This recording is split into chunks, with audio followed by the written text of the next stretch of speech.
Army স্টেডিয়ামে কনসার্টে সার্জিস আলমের বক্তব্য। 2024 সালের ছাত্র জনতার এই অভ্যুত্থান একটি কোটা সংস্কার আন্দোলনকে দিয়ে, যেটি ঢাকা বিশ্ববিদ্যালয় থেকে শুরু হয়, অতঃপর শাহবাগ, অতঃপর পুরো বাংলাদেশ। ছাত্রদের মধ্য দিয়ে এই আন্দোলন শুরু হলেও পুরো বাংলাদেশে ফ্যাসিস্ট বিরোধী সকল ছাত্র জনতা ধর্ম, বর্ণ, দল, মত, বয়স, শ্রেণী নির্বিশেষে এই অভ্যুত্থানে অংশগ্রহণ করেছিল এবং বিগত 16 বছরে যারা এই ফ্যাসিস্ট বিরোধী লড়াই করেছে তারা সকলে এই আন্দোলনের অংশ। এই আন্দোলন আমাদের একটি জিনিস শিখিয়ে দিয়েছে, বিগত 16 বছরে আমরা বিভিন্নভাবে এই খুনি হাসিনার বিপক্ষে রাজপথে নেমেছি, লড়াই করেছি, কিন্তু আমরা আমাদের জায়গা থেকে যতদিন না ঐক্যবদ্ধ হতে পেরেছি আমরা খুনি হাসিনাকে দেশ ছাড়া করতে পারিনি। এই অভ্যুত্থান আমাদের শিখিয়ে দিয়ে গিয়েছে এই বাংলাদেশ থেকে পূর্বের এবং আগামী যে কোনো ফ্যাসিস্টকে যদি আমরা তাড়াতে চাই কিংবা যে কোনো ফ্যাসিস্টের উত্থান যদি ঠেকাতে চাই আমাদের ঐক্যবদ্ধ হওয়ার বিকল্প নেই।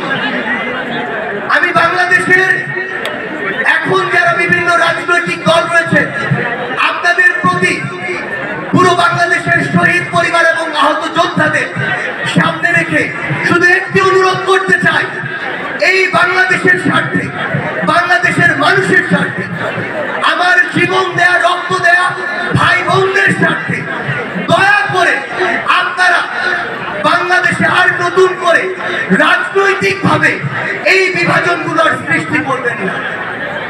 দয়া করে যখন আপনাদের সামনে দেশ আসবে, দেশের মানুষ আসবে, তখন সবকিছুর ঊর্ধ্বে আপনারা দেশ এবং দেশের মানুষকে প্রায়োরিটি দিবেন।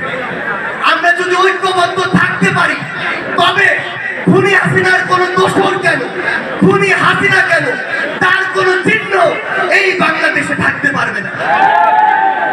আমরা আপনাদেরকে আমাদের জায়গা থেকে আরেকটি অনুরোধ করতে চাই, এই খুনি হাসিনা বিগত 16 বছরে বাংলাদেশে তার স্বৈরাচারী একটা রেজিম প্রতিষ্ঠা করতে গিয়ে সবার আগে বাংলাদেশের যে প্রতিষ্ঠানগুলো, ইনস্টিটিউশনগুলো, এগুলোকে ধ্বংস করেছে। এই প্রতিষ্ঠানগুলোর সাথে সম্পৃক্ত প্রত্যেকটি মানুষকে হয় দালাল বানিয়েছে, না হয় দাস বানিয়েছে, না হয় নিষ্ক্রিয় দর্শক বানিয়েছে। এখন আমাদের সময় আমাদের এই প্রতিষ্ঠানগুলোকে আবার স্বাধীন সত্তা হিসেবে বাংলাদেশে প্রতিষ্ঠা করা। ওই 5ই আগস্টে বাংলাদেশ সেনাবাহিনী যে গার্ডস দেখিয়েছে, আগামী বাংলাদেশে বাংলাদেশের প্রত্যেকটি প্রতিষ্ঠানকে সেই গার্ডস দেখাতে হবে। আমরা বাংলাদেশ পুলিশকে একটি কথা বলতে চাই, খুনি হাসিনা বিগত 16 বছরে স্পেশালি এই অভ্যুত্থানে বাংলাদেশ পুলিশ এবং প্রতিষ্ঠানটিকে ইউজ করে, আমি এই শব্দটি আবার বলছি, ইউজ করে ক্ষমতায় বসে থাকার সর্বোচ্চ ক্ষমতা পিপাসু মনোভাব দেখিয়েছে। আমরা বাংলাদেশ পুলিশকে অনুরোধ করতে চাই, আপনারা বিগত 16 বছর এবং এই অভ্যুত্থানে আপনাদের ইমেজ অনেকখানি হারিয়েছেন। এখন সময় এসেছে আপনাদের এই ইমেজ পুনরুদ্ধার করা। আমরা আপনাদের উপর আগামীতে আস্থা রাখতে চাই। আমরা চাই আপনারা আপনাদের সগর্বে বাংলাদেশে আবার প্রতিষ্ঠানের সুনাম ফিরিয়ে আনবেন। তবে এটি শুধুমাত্র আপনারাই করতে পারবেন এবং আপনাদের কাজের মাধ্যমে করতে পারবেন। আমরা চাই এই অভ্যুত্থানে যারা আমাদের শহীদ ভাই রয়েছেন, আহত যোদ্ধা রয়েছেন, তাদের বিচার এই বাংলার মাটিতে, তাদের হত্যাকাণ্ডের সাথে জড়িত যারা আছে, তাদেরকে যারা রক্তাক্ত করেছে, তাদের বিচার এই বাংলাদেশের মাটিতে নিশ্চিত করার জন্য আপনারা আপনাদের জায়গা থেকে সর্বোচ্চ চেষ্টা করুন। আপনারা যদি এই চেষ্টাটুকু করেন এবং বাংলাদেশকে আমাদের যে জুলাই অভ্যুত্থানের স্পিরিটের জায়গা, সেই জায়গায় নিয়ে যাওয়ার জন্য সর্বোচ্চ চেষ্টাটুকু প্রশাসন থেকে মাঠ পর্যায়ে করেন, তবেই আপনাদের উপরে আমাদের আস্থা ধীরে ধীরে ফিরে আসবে। পরিশেষে শুধু আপনাদের প্রতি একটাই অনুরোধ,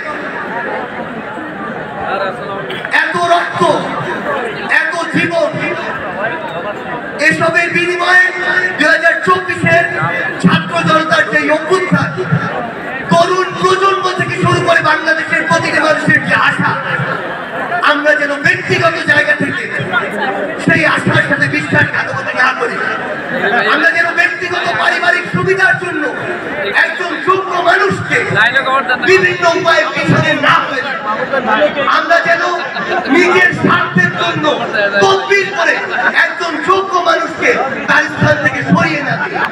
সরকার যতই চেষ্টা করুক, প্রশাসন যতই চেষ্টা করুক, আইন শৃঙ্খলা রক্ষাকারী বাহিনী যতই চেষ্টা করুক, আমরা যদি ব্যক্তিগত জায়গা থেকে আমাদের দায়িত্ব পালন না করি, তাহলে যেই বাংলাদেশের স্বপ্ন আমরা দেখছি সেই বাংলাদেশ প্রতিষ্ঠা করা সম্ভব নয়।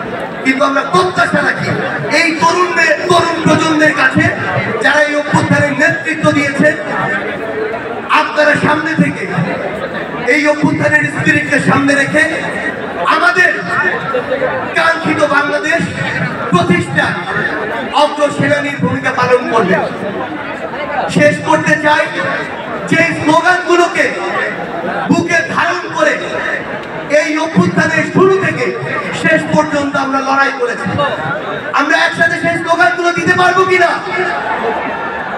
আমরা দিতে পারবো একসাথে সেই স্লোগানগুলো?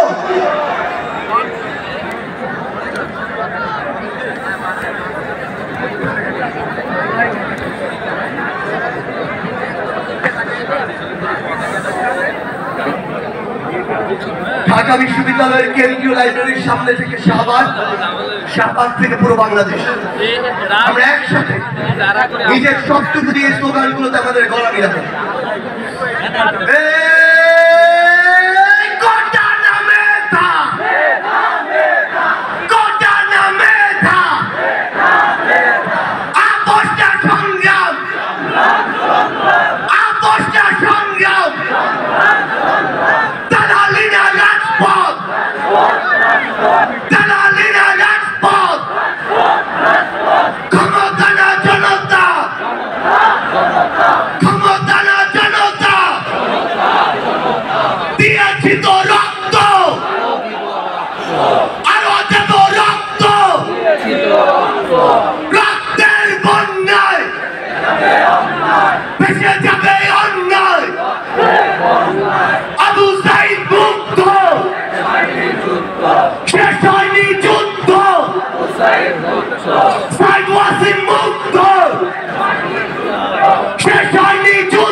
ফাঁসি চাই, খুনি হাসিনার ফাঁসি চাই, ফাঁসি চাই, খুনি হাসিনার ফাঁসি চাই।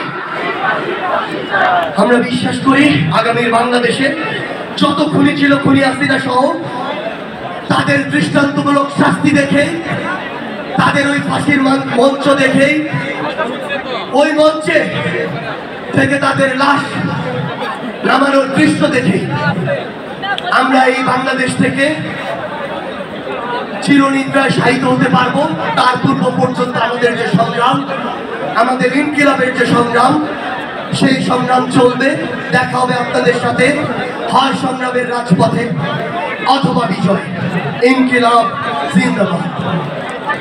Thank you so much. আমি শুধু একটু বলতে চাই যে খোকন এরকম করে কথা বলে আমি এবং আমার মতো অনেকে আমরা সুন্দর করে কথা বলতে পারি। একটি হাতও অনেক সময় লক্ষ লক্ষ হাতের থেকে বেশি শক্তিশালী হয়ে যেতে পারে। আজকে এখানে হয়তো অনেক দলের মানুষ রয়েছেন, অনেক ধর্মের মানুষ রয়েছেন, সবার হয়তো একই রকম ভাবে সংগ্রামের কথা বলার ইচ্ছা নাও থাকতে পারে।